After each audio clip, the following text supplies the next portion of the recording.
And the culture in that building, in that CNN building, is all in support of that narrative. Yep. And you can't really buck that, especially if you're a career person. You want to stay on the air. You want to keep things going.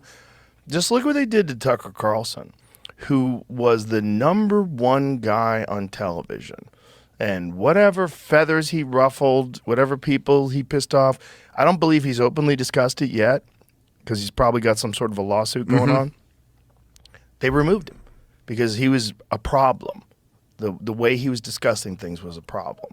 Well, it's very interesting that if we've talked about this before when we played clips about CNN talking about you and stuff, and but if you listen to CNN, the way they talk about you or the way they talk about Tucker Carlson, not that you guys are in different worlds, but the way they talk about you two guys is you're these very controversial figures who say all of these things that are not approved of, and these very polarizing figures. But then you're like, no, he's the #1 guy in cable news, and you're the #1 guy in podcasting.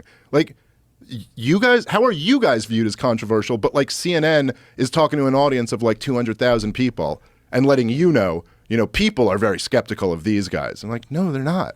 These are the most popular figures, and it's because people can at least smell that you're not bullshitting them the way these guys are. Right. And that was always one of the things that I really appreciated about Tucker, was that he would break with the Republican Party and have a completely different view from them. He would break with everyone else on the network, which is that's so unheard of today. Yeah. In MSNBC, if you look down the whole lineup, at CNN, if you look down the whole lineup, you cannot point to one host who has a drastically different opinion on an issue that matters than the hour before them and the hour before them. Right. But if you look at the daytime at Fox News, where they were on the war in Ukraine versus where Tucker was, or where they were on lockdowns versus where Tucker was, is a night and day difference. Yeah. And so, of course, they removed the one interesting guy.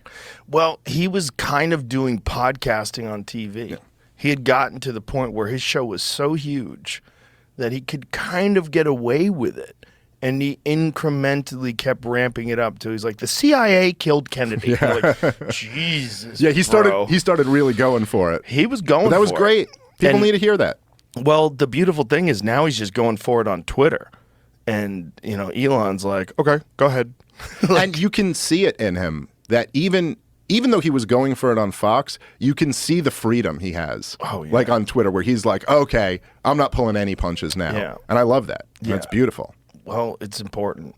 It really is. And people need to wake the fuck up.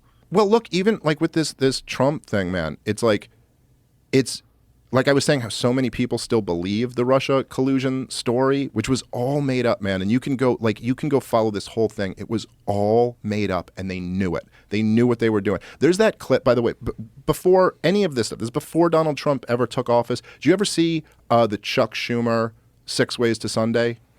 You were telling me about it last night. You were saying we should watch it today. We should play this and let me just preface it briefly to kind of set up what's so amazing about it.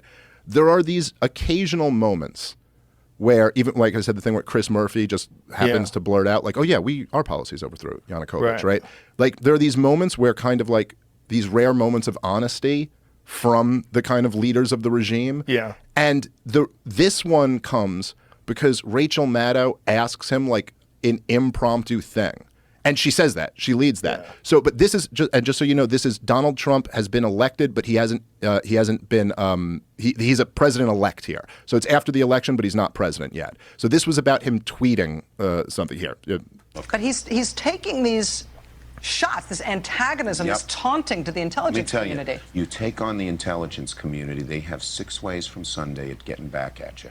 So even for a practical, supposedly hard-nosed businessman, he's being really dumb to do this. What do you think the intelligence community would do if they were motivated? I don't know, but from what I am told, they are very upset with how he has treated them and talked about them. So, and what happened right before that is that Rachel Maddow goes, she goes, all right, I'm sorry to put you on the spot here, but Donald Trump just tweeted this thing about the intelligence community. Any thoughts on that? So it's not like he was prepared for this. Right. The most powerful senator in America, his initial gut reaction was like, well, dude, you're taking on the intelligence. I mean, you want to go up against the CIA? You think you're going to win that fight? Yeah. They're going to get you. And this was already after they had already been, they were spying on his campaign. They had already kind of begun framing him for this whole Russia thing, which was always nonsense. Now it started with, the Steele dossier and all that stuff. And then they were spying on Carter Page, who was like a pretty low-level advisor in Donald Trump's campaign. And the allegation was that the Russians had offered him a huge stake in like one of their biggest energy companies if he could get Donald Trump to remove all of the sanctions that we had at the time on Russia, which on the face of it made no sense because he's like a low-level advisor on the campaign. Now, he's not even in the administration. Was this based on intercepted emails? No, this was based off the Steele dossier, which was opposition research that Hillary Clinton had funded, where she hired this British spy to go like dig up dirt on Donald Trump. And they put together this whole dossier alleging that he was, he had been in bed with Russia for years. He was compromised. It was that the prostitutes were peeing on him and all this like crazy shit. And they all knew it was unverified. They all knew it was like, all of it, almost all of it was ended up being disproven. So when they went to Carter, but just to understand, like the idea of trying to bribe a low-level advisor on a campaign to then somehow take over the administration once he got it'd be like on the level of if someone was like, we're going to bribe the door guy at the mothership to make sure that the Joe Rogan Experience only talks about these subjects. And you're like, I mean, even though there's a loose connection between you and the guy who works at the mothership, the idea that he would ever then be able to come in and take over the show and control, it just made no sense.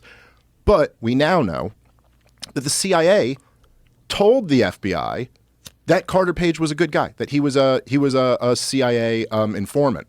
Then they told the FBI, they're like, no, he's not a spy. He's one of ours. So just lay off.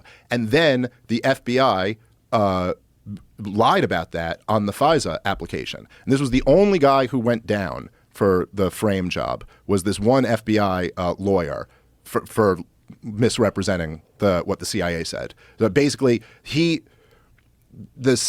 they said that he was approached by Russians and that he was approached by a group of Russians to see if he would turn and work for them. And the CIA were like, yes, he was.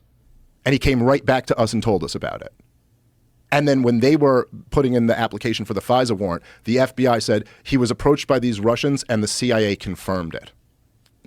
So they said that the CIA confirmed that he was approached by these guys, but they left out the part that the CIA said, and he came right back to us and told us about it. So that